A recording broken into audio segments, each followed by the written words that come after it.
Чем проект ваш полезен для студентов и выпускников? Ну, для студентов и выпускников полезен, во-первых, огромным опытом, потому что его можно приобрести только, когда дается тебе какой-то шанс для того, чтобы использовать эти возможности.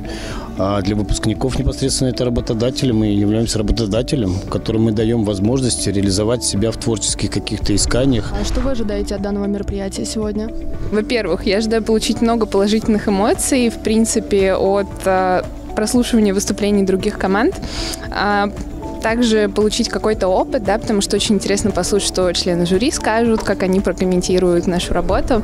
Исключительно положительно, уверен, что оно будет полезным и для участников, и для его организаторов. Ожидания достаточно большие, грандиозные, так скажем, не хочется заранее говорить, чтобы не сгладить, как говорится в народе, но, тем не менее, я думаю, выступление будет достаточно приятным, понравится. 28 апреля в Московской торгово-промышленной палате состоялся заключительный этап всероссийского конкурса «Моя перспектива», в ходе которого студенты из различных вузов страны демонстрировали результаты работы над составлением бизнес-проектов. Мы очень рассчитываем, что этот проект даст новую волну, новый импульс для компаний, которые нуждаются в профессионалах, нуждаются в людях, которые будут помогать развиваться компаниям, строить новые предприятия, выращивать новое подрастающее поколение. В течение месяца команды участников активно работали над проработкой стратегии развития бизнеса,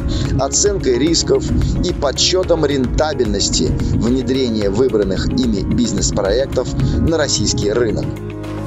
В мероприятии приняли участие как сами участники, так и члены экспертного совета, а также приглашенные почетные гости, в числе которых были Скорый Роман Петрович, президент Национального туристического союза, Платонов Владимир Михайлович, президент Московской торгово-промышленной палаты. Это не какой-то конкретный проект, я считаю, а это направление развития нашего общества, направление развития для подготовки высококлассных специалистов, которые очень нужны. Инкерман Эрик Робертович, вице-президент Национального туристического союза. Подобные проекты с целью улучшить ситуацию в стране, потому что данный проект, по сути, частично решает проблему с трудоустройством. Студент, по сути, работает над конкретной задачей, которую ставит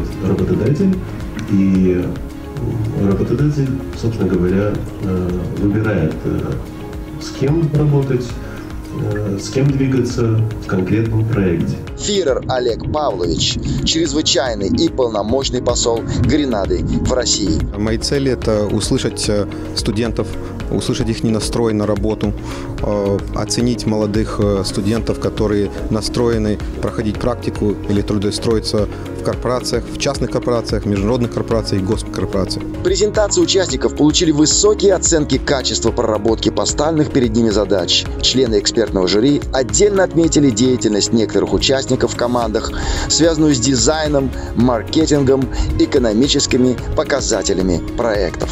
Эта преза выглядит проработаннее, чем, наверное, 70% девелоперских проектов, которые мне показывали. Вот, я серьезно. Причем их делали взрослые дядьки и тетки, как бы уже 5-6 лет работающие в этой сфере.